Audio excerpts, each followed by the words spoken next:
بسم اللہ الرحمن الرحیم۔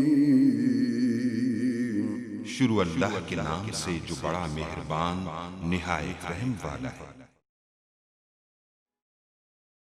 اب آپ کے سامنے استاد الواعظین خطیب بے بدل شیریں زباں علامہ محمد حسین جلوی صاحب سے ملتمس ہوں کہ وہ ممبر حسینی پہ آئیں اور مصاحب آل محمد فضائل آل محمد سے جناب کو مستفیض کریں۔ اعوذ باللہ من الشیطان الرجیم، بسم اللہ الرحمن الرحیم، والحمدللہ رب العالمین، والصلاة والسلام علی سید الانبیاء والمرسلین وامت الطیبین الطاہرین المعصومین، ولعنت الدائمۃ علی اعداء الدین۔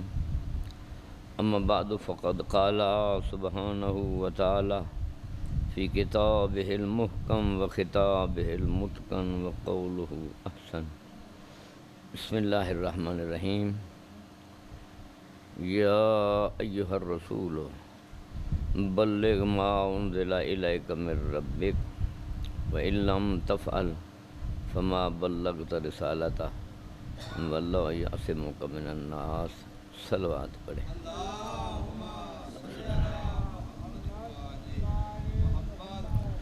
ایک مرتبہ تمام ارواح مومنین مومنات، خصوصاً علماء اور شہداء اور بالخصوص بانی مجلس دے بزرگاں واسطے اور اپنے بزرگاں واسطے سورہ فاتحہ پڑھیں۔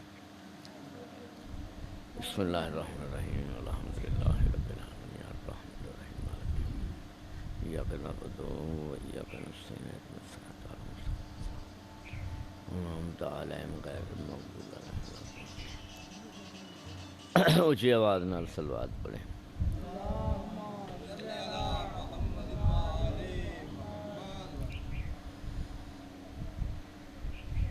شیعہ اثنا عشری کا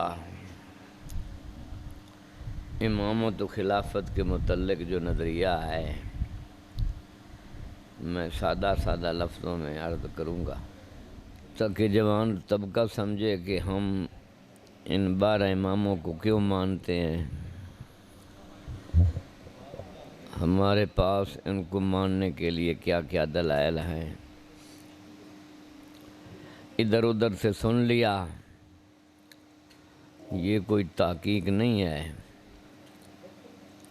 چونکہ اتفاق سے بچہ شیعہ گھرانے میں پیدا ہوتا ہے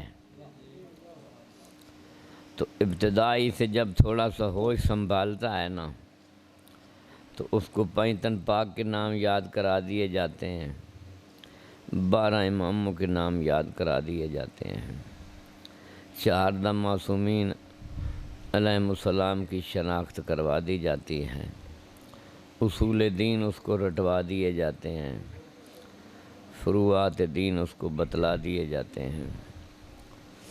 یہ کوئی تحقیق نہیں ہے، لیکن اس کے لیے استدلال ہونا چاہیے، اس کی دلیل ہونی چاہیے کہ ہم ان کو کیوں مانتے ہیں۔ خداوند عالم نے ایک مرتبہ صلوات پڑھے۔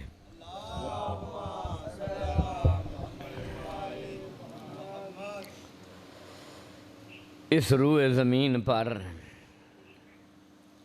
1,24,000 پیغمبر بھیجے ہیں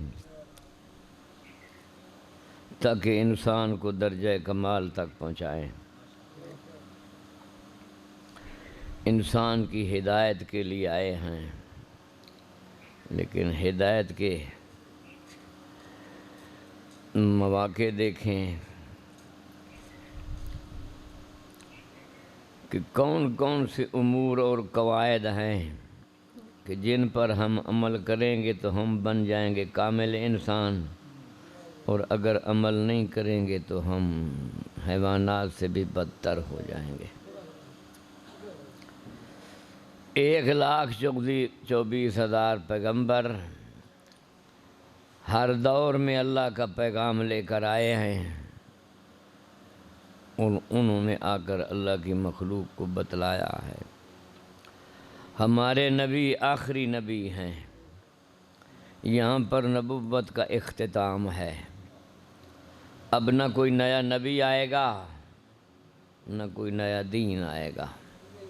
حلال محمد حلال الی یوم القیامہ و حرام حرام الی یوم القیامہ۔ پاک پیغمبر کا حلال کردہ قیامت تک حلال ہے، اور ان کا حرام کردہ قیامت تک حرام ہے۔ پہلے دن سے ہی خداوند عالم نے اپنے حبیب سے یہ فرما دیا تھا کہ آج اس پہلے جلسے میں میری مخلوق کو یہ بھی بتلا دیں کہ یہ نظریہ،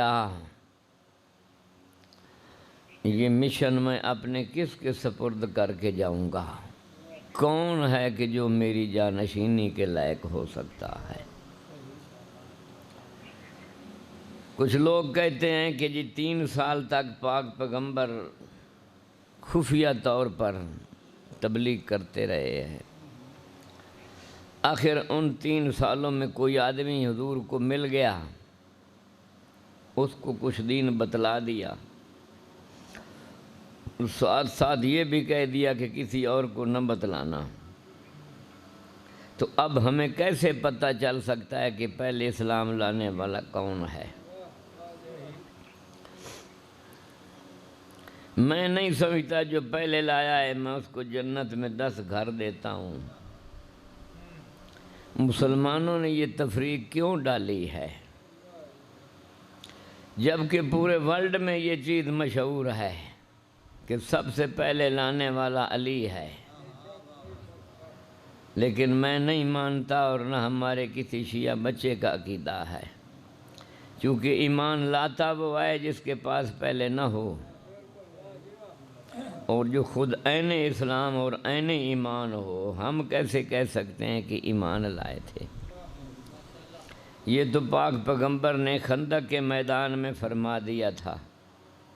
جب عمر ابن عبد ود آیا نا، اس نے للکرا مارا کہ ہے کوئی میرے مقابلے میں آنے والا؟ تو قرآن نے فرمایا ہے زاغت الابصار و بلغت القلوب الحناجر، آنکھیں دھنس گئی تھیں، کلیجے باہر آ رہے تھے، کوئی ہل ہی نہیں رہا تھا کہ اگر میں نے جسم کو حرکت دی تو حضور سمجھیں گے ہاں تیرے اندر جان ہے تو جا، کوئی ہل ہی نہیں رہا تھا، لیکن بار بار علی اٹھ رہے تھے۔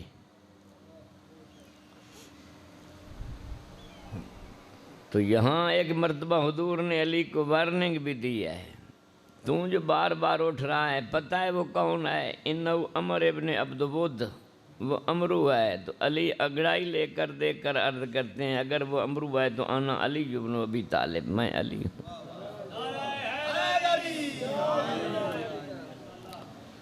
اس مقام پہ جو حضور نے علی کو بھیجا ہے ساری دنیا کو پتہ ہے، تمام مورخین نے لکھا ہے کہ حضور بھیج کر فرماتے ہیں مبارزۃ علی ہے یہ افضل من اعمال امتی، چونکہ کوئی جا ہی نہیں رہا تھا تو علی کا چلے جانا یہ میری پوری امت کے اعمال سے افضل ہے۔ اور جب علی کے قدم نے حرکت کی ہے میدان کی طرف تو حضور نے یوں فرمایا ہے برد الایمان کلہ الی الکفر کلہ، آج کل کا کل ایمان کل کے کل کفر کے مقابلے میں جا رہا ہے۔ یا یوں بھی فرمایا ہے برد الاسلام کلہ الی الشرک کلہ، آج پورے کا پورا اسلام جو ہے نا یہ شرک کی طرف جا رہا ہے۔ تھوڑی توجہ فرمائیں کیونکہ بعض چیزیں ایسی ہوتی ہیں کہ جو سمجھانے کے ساتھ تعلق رکھتی ہیں۔ ایک ہوتا ہے مصدر، ایک ہے مصدر کی ایجاد کرنے والا۔ مثلا کھانا مصدر ہے، جو اس کو ایجاد کرتا ہے وہ اس کا فاعل ہے جو کھانے والا ہے۔ مثلا پینا مصدر ہے، جو پیتا ہے وہ کون ہے؟ وہ اس کو ایجاد کر رہا ہے، وہ فاعل ہے۔ تو یہاں چاہیے تھا پاک پیغمبر فرما دیتے کہ مومن جا رہا ہے کافر کی طرف، یعنی اس میں فاعل کا صیغہ حضور استعمال کرتے کہ مومن جا رہا ہے، تو پتہ چل جاتا کہ علی بھی ایمان لایا ہے۔ لیکن یہاں حضور نے اس میں فاعل کے صیغے سے عدول کر کے یہاں مصدر استعمال فرمایا ہے کہ نہیں مومن نہیں، یہ ایمان جا رہا، یہ مسلم نہیں، یہ اسلام جا رہا ہے۔ شاید حضور کی نگاہ میں یہ چیز ہو کہ کل کو یہ نہ سمجھے کہ علی بھی ایمان لایا ہے، میں ابھی سے بتا دوں کہ یہ ہے ہی ایمان، یہ ہے ہی اسلام۔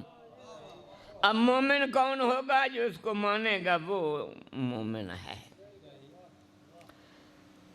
مسلمانوں نے لائنیں کھڑی کر دی ہیں، حالانکہ تاریخ میں یہ لوگ کہتے ہیں کہ 9 سال کا بچہ تھا علی جب انہوں نے اعلان کیا ہے، حالانکہ بالغ بھی نہیں ہوا ہے۔ اب یہ کہنا کہ بچوں میں علی علیہ السلام تھے جو ایمان لائے ہیں، تو یہ تو پانی میں مدانی ڈالنے والی بات ہے، لائنیں بن گئی ہیں۔ بچوں میں سے کون لایا ہے؟ علی۔ عورتوں میں کون پہلے اسلام لائے ہے؟ وہ جناب خدیجہ الکبریٰ ہے۔ یہ لائنیں بن گئی ہیں۔ لگتا تو ایسے ہے جیسے لاہور کا ٹکٹ گھر ہو کہ تو قرار کہ ایک وقت میں ایک کوئی ٹکٹ دے کر۔ میں یہ سوال کرتا ہوں کہ پاک پیغمبر کب ایمان لائے تھے؟ آپ حضور کے ایمان لانے کی حد بتائیں، ہم علی کے ایمان لانے کی حد بتائیں گے۔ اگر یہ کہا جائے کہ جی 40 سال تک وہ نہیں تھے، بعد میں ہوئے، تو آپ نبوت کو سمجھے ہی نہیں ہیں۔ وہ تو فرما رہے ہیں سبحنا وسبحت الملائکۃ بتسبیحنا، سب سے پہلے ہم نے اللہ کی تسبیح بیان کی اور ہماری تسبیح سے فرشتوں نے تسبیح سیکھی ہے۔ تو جو فرشتوں کو تسبیح سکھا رہا ہے وہ مومن ہے یا نہیں ہے؟ ذرا صلوات پڑھ لے ایک دفعہ۔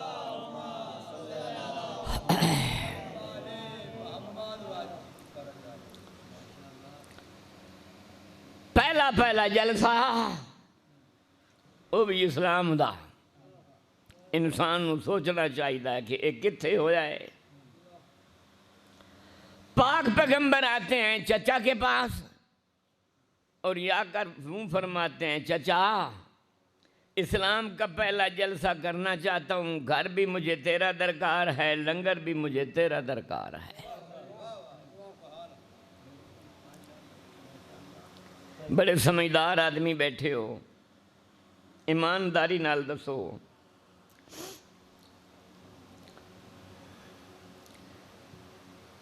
اج اگر نون لیگ انصاف لیگ نو کہے کہ تواڈے پلیٹ فارم تے اسی جلسہ کرنا چاہنے ہیں، وہ کرن دین گے؟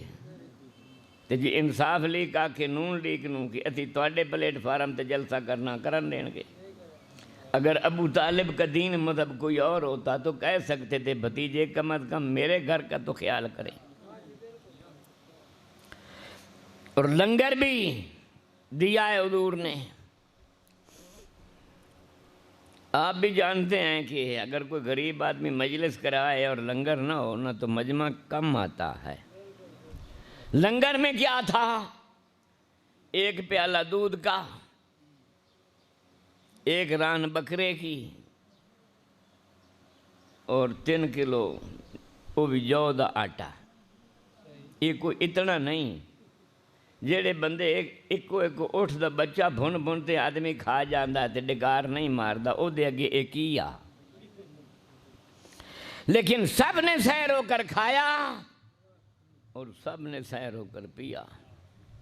لیکن جب برتن سے کپڑا ہٹایا تو کھانا ویسے کا ویسے ہی تھا۔ پکایا کس نے تھا؟ زیادہ یہ گھر میں عورتیں ہی کام کرتی ہیں، تو یا فاطمہ بنت اسد نے پکایا ہے تو یا خدیجہ الکبریٰ نے پکایا ہے، چونکہ بات تو اسلام میں بات کچھ نہیں آئے تھے۔ لوگ مذاق کرتے ہوئے چلے گئے، یہ جادوگر ہے، تھوڑا سا کھانا کھلا کر سب کو سیر کر دیا۔ دوسرے دن پھر دعوت ہوئی، تیسرے دن پھر دعوت ہوئی، یہ ہوتی رہی۔ اب حضور نے فرمایا کہ آج ان کو کھلایا ہے تو پھر آپ بات سن کر بھی جائیں، ذرا دروازہ بند کر دو۔ حضور نے ارشاد فرمایا بڑے مجمع میں اللہ ایک ہے، میں اس کا رسول ہوں، ایک دین لایا ہوں اللہ کی طرف سے، ایک قانون لایا ہوں، اگر اس پہ تم عمل کرو گے تو تم ساری دنیا پہ حکومت کرو گے، کامیاب ہو جاؤ گے۔ تاریخ میں نے آپ کو بتا دی ہے، جتنے مورخ ہیں وہ سب یہی لکھ رہے ہیں۔ جب حضور نے کہا کہ تم میں کون ہے جو میری مدد کرے، تو سب مورخ لکھتے ہیں جی ایک پتلی ٹانگوں والا لڑکا کھڑا ہو گیا تھا جدھر نام علی۔ تمام مورخین یہی لکھ رہے ہیں کہ وہ جو لڑکا کھڑا ہوا تھا نا، اس کی ٹانگیں پتلی تھیں، قد چھوٹا تھا، پیٹ بڑا تھا، آواز کمزور تھی، سب نے یہی لکھا ہے۔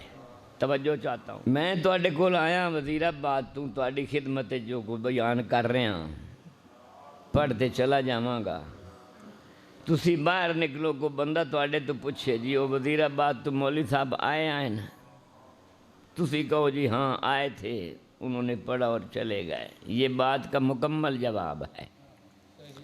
لیکن آگے کوئی سڑیا بھجیا بھی کھلوتا ہوتا ہے، کہندے ہاں جی آئے نا، انہاں دی پگڑی دے پیج ٹھلے آئے، اتلا بٹن ٹوٹ ہویا، تھلے والے بٹن دا رنگ ہو رہا، جدو کھلوتے تے پتہ لگا سلوار دے کے پہنچا اتے آ ایک تھلے آ۔ یہ تو اس نے پوچھا ہی نہیں ہے، پوچھ رہا ہے وہ آئے یا نہیں آئے، تو کہہ دے آئے، یہ مکمل جواب ہے۔ سوال پیدا ہو رہا ہے پاک پیغمبر کی مدد کے لیے کون کھڑا ہوا، تو کہہ دے علی۔ لیکن جو چیز اس نے نہیں پوچھی ہے کہ تو شروع ہو جانا ہے جی اس کا قد چھوٹا، اس کا پیٹ بڑا تھا، اس کی ٹانگیں کمزور تھی۔ توجہ چاہتا ہوں، سب یہی لکھ رہے ہیں، کیا حلیہ پیش کیا جا رہا ہے؟ ایمانداری نال دسو، پتلیاں ٹنگا نال خیبر فتح ہوندا ہے؟ جب سے علی پیدا ہوئے ہیں نا، خداوند عالم نے علی کے ہر عضو کو اپنے ساتھ نسبت دی ہے، فرمایا اس کی آنکھ عین اللہ، اس کے کان اذن اللہ، اس کی زبان لسان اللہ ہے، اس کا چہرہ وجہ اللہ، اس کے ہاتھ ید اللہ۔ میرے اللہ پوری کائنات میں آپ کو خوبصورت یہی نظر آیا ہے جس کے متعلق دنیا کہہ رہی ہے جی ٹانگیں پتلی تھیں، قد چھوٹا تھا، پیٹ بڑا تھا۔ پاک پیغمبر تو فرمائیں جس نے یوسف کو دیکھنا ہو وہ میرے علی کو دیکھ لے۔ توجہ چاہتا ہوں، بڑا عجیب واقعہ، اور یہ ابتدا ہے، اسلام کی ابتدا ہے۔ دعوت العشیرہ اسلام کا آغاز ہو رہا ہے اور وہ ابو طالب کے گھر میں ہو رہا ہے۔ کہتے ہیں 2-3 دن یہ واقعہ ہوتا رہا۔ میں اس لیے عرض کر رہا ہوں کہ آپ کو پتہ چلے کہ ابو طالب علیہ السلام کا اس واقعے میں کیا کردار ہے۔ 2-3 دن تک تو پاک پیغمبر کامیاب نہیں ہوئے،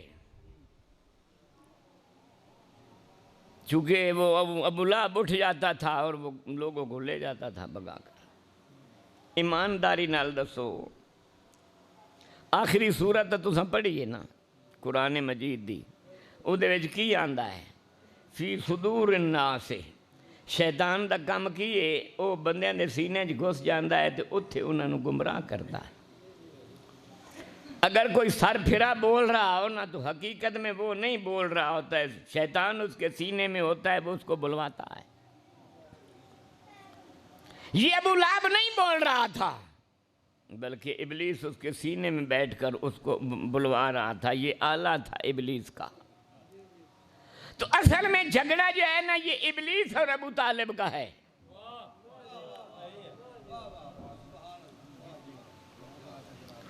اب پاک پیغمبر کامیاب ہو گئے تو کس نے کامیاب کرایا ہے؟ ابو طالب نے کرایا ہے، تو ابو طالب کا احسان نہیں ہو گیا؟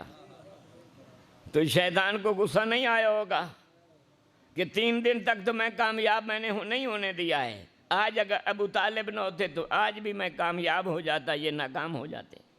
تو اب اگر قیامت تک ابلیس ابو طالب پہ ناراض رہے اور اس کو کافر کہتا رہے تو پھر آپ کو کیا اعتراض ہے؟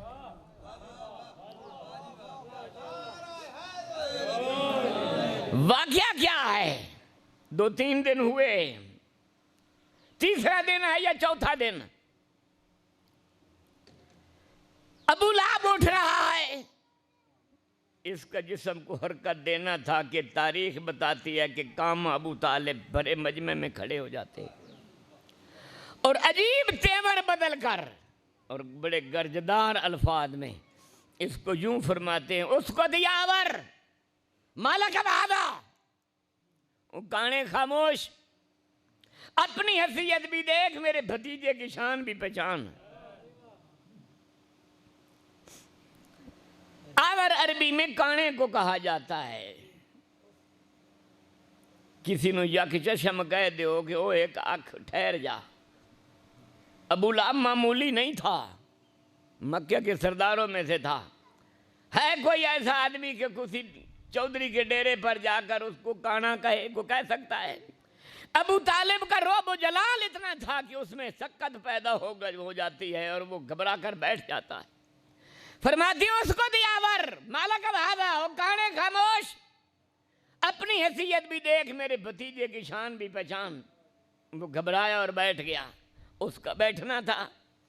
پھر پورے مجمع کی طرف متوجہ ہوتے ہیں اور ان الفاظ میں فرماتے ہیں، واللہ، یہ کس اللہ کی قسم اٹھا رہے ہیں، واللہ لا یقومن احد منکم حتی یتکلم ابن اخی محمد، آج کوئی یہاں سے ہل نہیں سکتا جب تک کہ میرا بھتیجا تم سے پوری بات نہیں کر لیتا ہے۔ پھر بھتیجے کی طرف متوجہ ہوتے ہیں اور ان الفاظ سے کہتے ہیں، قم یا سیدی و مولائی، اٹھیے میرے سید و سردار، میرے آقا و مولا، اٹھیے، وتکلم بما تحب و ترضا، اور جو کچھ کہنا چاہتے ہیں کہہ دیں۔ فإنک صادق المصدق، میں گواہی دیتا ہوں کہ تو صادق بھی ہے، تو مصدق بھی ہے۔ وبلغ رسالت ربک، اور اپنے رب کی رسالت کو پہنچا دیں۔ یہ لفظیں ہیں ابو طالب کی، خدا کی قسم اس کے بعد جب قرآن بن کر آئی تو ان لفظوں میں آئی، بلغ رسالت ربک، یا ایھا الرسول بلغ رسالت ربک، اپنے رب کی رسالت پہنچا دیں۔ تو یہ ابو طالب کا احسان نہیں ہو گیا ہے؟ دعوت ذوالعشیرہ میں مجمع جمع کیا علی نے اور حوالے کیا پیغمبر کے۔ غدیر خم پہ یہ ہوا کہ مجمع جمع کیا تھا نبی نے اور قیامت تک کے لیے حوالے کیا تھا علی کے۔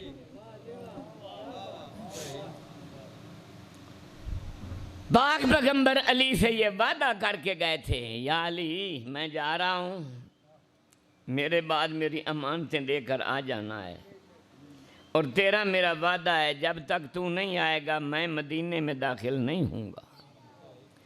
لوگ کہتے رہے کہ وہاں انصار بڑا انتظار کر رہے ہیں، آپ آگے تشریف لے جائیں، تو حضور نے فرمایا نا، میں علی سے وعدہ کر کے آیا تھا کہ جب تک علی نہیں آئے گا میں آگے نہیں جاؤں گا، یہیں بیٹھے رہے، جس کو مسجد قباء کہتے ہیں، اسی مقام پہ ٹھہرے رہے، مدینہ آگے دور تھا۔ ایک دن تھوڑی سی دور نظر آئی تو پاک پیغمبر نعرہ تکبیر بلند کر کے آگے بڑھتے ہیں۔ آگے علی علیہ السلام مستورات کو لے کر آ رہے تھے۔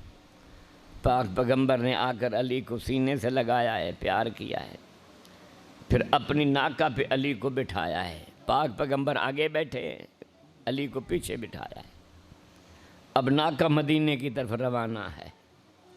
رستے میں ہر انصاری جھگڑ رہا تھا، پیچھے ہٹ جا، یہ میرے مہمان ہیں، میں گھر لے جاؤں گا۔ دوسرا کہتا نہیں، میرے مہمان ہیں، میں گھر لے جاؤں گا۔ تو حضور نے فرمایا خبردار، ٹھہر جاؤ، یہ اونٹنی میری جو ہے نا جس پہ میں اور علی ہوں، یہ خدا کی طرف سے آج مامور ہے، یہ جس کے دروازے کے اوپر جا کر بیٹھ جائے گی میں اس کا مہمان ہو جاؤں گا۔ تو تمام مسلمانوں کا اتفاق ہے اس بات پہ کہ حضور کی ناکہ چلتے چلتے ابو ایوب انصاری کے دروازے پر آ کر بیٹھ جاتی ہے۔ یہ دونوں ماں بیٹا نکلتے ہیں اور سارا سامان اپنے گھر رکھ لیتے۔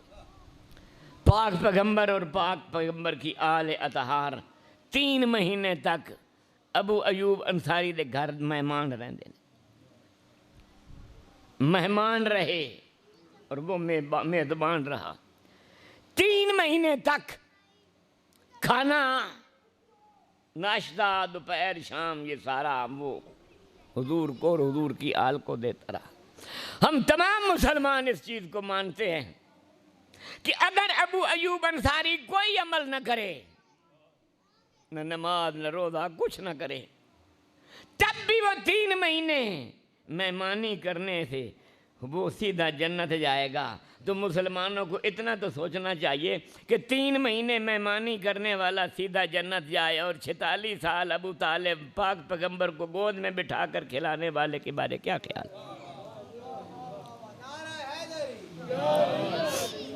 جس کا کلمہ تو پڑھ کر مسلمان ہوا ہے، پہلے یہ تو سوچ یہ نام رکھا کتنے تھا؟ اللہ نے ہمارے نبی کا نام محمد نہیں رکھا، احمد رکھا ہے۔ لیکن ایک بات عرض کروں گا، جو نام اللہ نے رکھا ہے قرآن میں ایک موقع پہ آیا ہے، جو نام چچا نے رکھا ہے وہ قرآن میں 4 مقام پہ آیا ہے۔ جو نام اللہ نے رکھا ہے کلمے میں پڑھنا منع ہے، جو نام چچا نے رکھا ہے وہ کلمے میں پڑھنا واجب ہے۔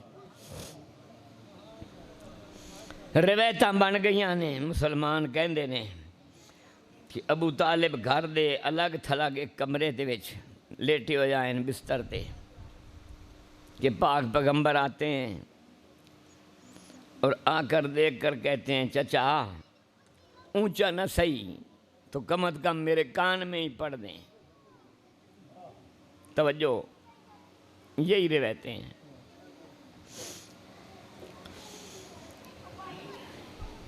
میں تواڈے سامنے ہاں، پیر فرمان شاہری اٹھتے نے تے اٹھتے آتے میرے کانے چ کوئی گل کہندے نے، تسی کی سمجھو گے کہ گل شاہراں دے کول کوئی ہائی جیڑی سانو دسنا نہ چاہتے؟ انہاں مولوی صاحب نو امین سمجھا ہے تو انہاں دے کانے چ دسی، جب تک مجھے اجازت نہیں دیں گے میں آگے کسی کو بتا نہیں سکتا۔ قبلہ ابو طالب بات کر کے کان میں دنیا سے چلے گئے ہیں، انہوں نے پاک پیغمبر کو اجازت ہی نہیں دی۔ تجھے کیسے پتہ چلا کہ یہ کہا تھا یا نہیں کہا تھا؟ بڑی عجیب سی بات ہے، جو بات کان میں کہی جائے مولوی کو پتہ چل جاتا ہے، جو بات کان میں کہی جائے ملا کو پتہ چل جاتا ہے، اور جو 1.25 لاکھ کے مجمع میں غدیر خم پہ کہی جائے ملا کو پتہ ہی نہیں چلتا۔